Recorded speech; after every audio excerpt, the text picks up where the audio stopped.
is not just a story. This is our future.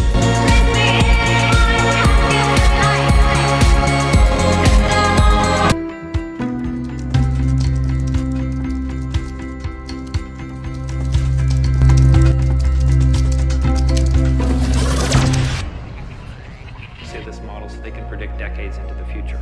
Artificial intelligence. They will take control. The world's largest, most powerful rocket. Superhuman AI that could take over the world. Let's grab our boards and run, run, run, run, run to the nearest shore. Technology is everywhere in our lives. It shapes how we work, learn, and even care for our health. Today, we explore the remarkable evolution of healthcare technology. We begin with biotechnology, trace its historical roots and recent breakthroughs, then move into the transformative world of genetic engineering, and finally, dive into the precise realm of artificial intelligence in healthcare. Along the way, we will address the ethical challenges this field faces and discuss the solutions that guide them forward.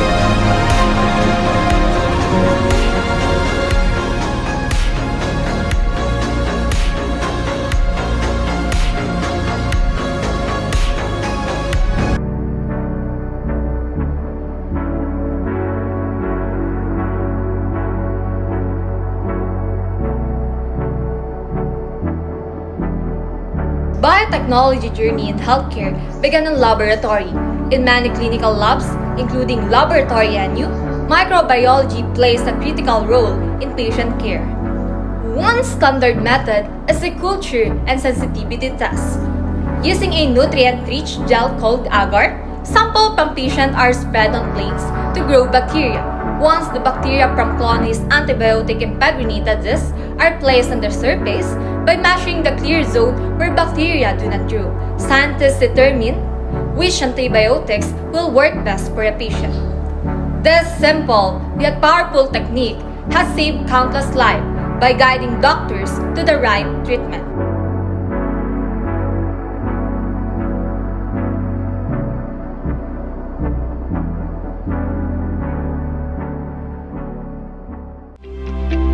Biotechnology is a science of using living organisms to create products that improve our lives. Its history dates back to early days of laboratory research when scientists first learned to grow cells and bacteria on simple media. In the 20th century, this field made a huge leap forward. Researchers discovered how to manipulate microbes and produce vaccines, antibiotics, and even hormones like insulin. One of the landmark moments was when scientists inserted a human gene to bacteria to produce insulin. This breakthrough transformed diabetes treatment to pave the way for mass-produced pharmaceuticals. Biotechnology and genetic engineering have changed medicine forever. From vaccine development to stem cell therapy, we are now able to target diseases at their core.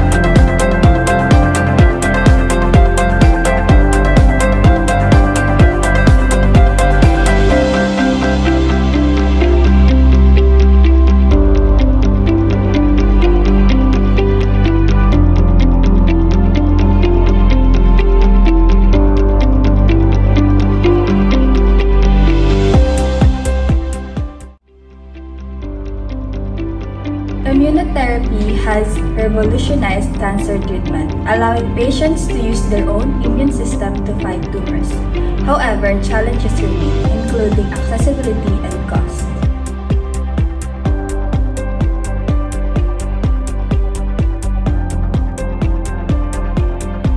Stem cells are the building blocks of our bodies, with the unique ability to develop into many different types of cells. Research in stem cell therapy is revolutionizing regenerative medicine, and scientists are exploring ways to repair damaged tissues and organs, offering hope for conditions like heart disease and spinal injuries.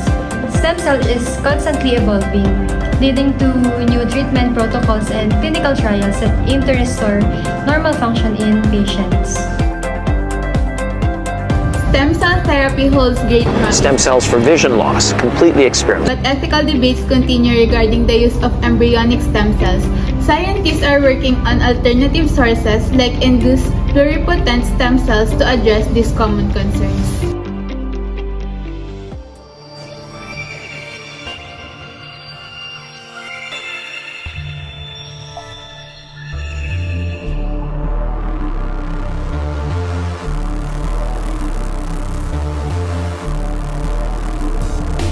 Nanomedicine is one of the most exciting frontiers in biotechnology. By using nanoparticles, we can deliver drugs directly to affected cells, reducing side effects and increasing effectiveness.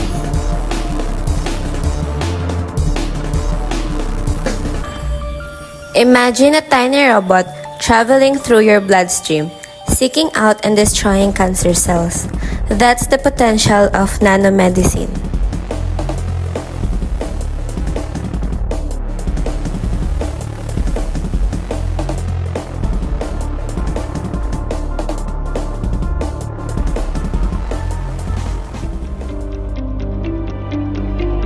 Nanotechnology is already being used in drug delivery and diagnostics. As technology advances, we may see personalized treatments at the molecular level.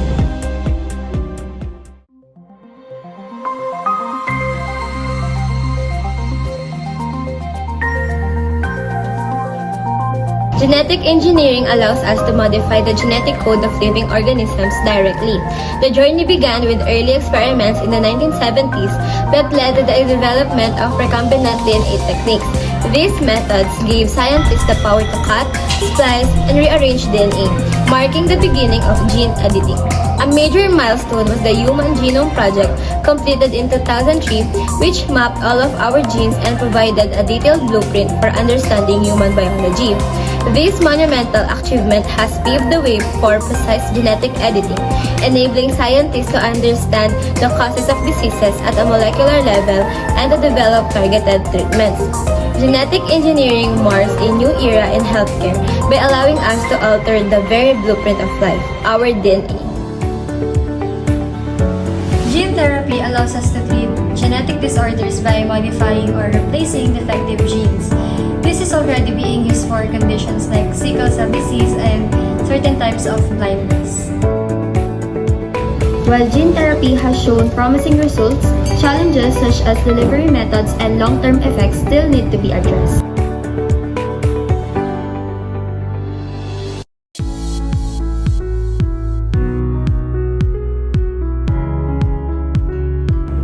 Xenotransplantation, or using animal organs for human transplant, could solve the organ shortage crisis. Scientists are now genetically modifying pig organs to make them more compatible with humans.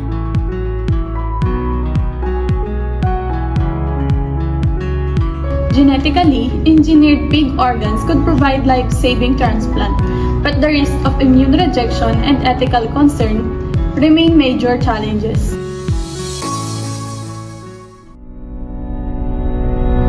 Genetic screening can detect potential health issues in unborn babies, allowing for early interventions. However, it also raises ethical questions about genetic selection. Advances in genetic engineering have led to powerful diagnostic tools that can screen for genetic conditions before birth. By analyzing a sample of the mother's blood, doctors can examine fetal DNA to detect Down syndrome and other genetic disorders in early pregnancy. Prenatal genetic screening is valuable for detecting genetic disorders, but it also brings up concerns about selective breeding and genetic discrimination. In vital method, it allows scientists to study cells outside the body in a controlled environment. These techniques are essential for testing new drugs, understanding the cell behavior, and even cloning. Cloning, which involves creating a genetic copy of an organism, has helped researchers study diseases and test treatments.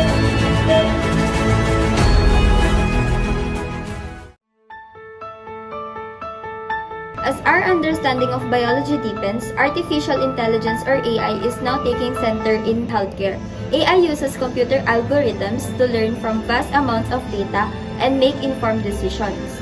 Its history in healthcare began with basic computer-aided diagnosis systems, but recent advances in machine learning and computer vision have pushed AI to a whole new level. Today, AI helps clinicians analyze thousands of medical images in minutes. Machine learning algorithms can detect early signs of diseases such as cancer by spotting patterns that may be invisible to the human eye. This technology is not only speeding up diagnosis but also improving their accuracy, leading to more effective treatments.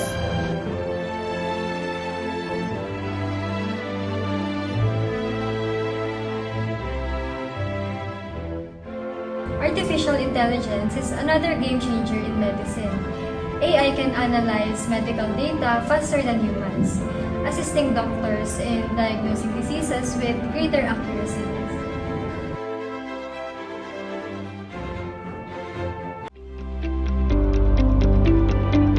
Take this AI-powered diagnostic tool for example. It scans patient symptoms, suggests possible conditions, reducing the workload for healthcare professionals.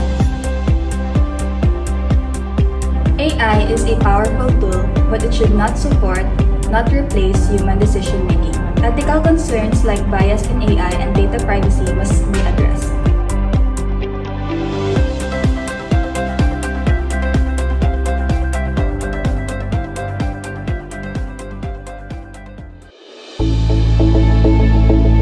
With great power comes great responsibility.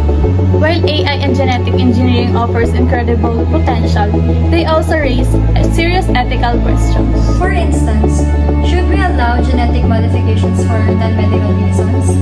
And how do we prevent AI from making biased decisions in healthcare? Technology can improve healthcare, but it also raises concerns about fairness, security, and ethical boundaries. It's crucial to have regulations to ensure that technology serves humanity. Artificial intelligence must be trained on diverse data sets to avoid biases that could lead to healthcare disparities. The future of healthcare depends on collaboration between researchers, policymakers, healthcare professionals, and patients. By fostering open dialogue and ethical consideration, we can create a system where technology enhances human well-being rather than replacing it. Think critically about the medical technology you use. Question how data is handled, advocate for transparency, and support legislation that ensures equitable access to innovations. Together, we can shape a future where cutting-edge healthcare benefits all of humanity.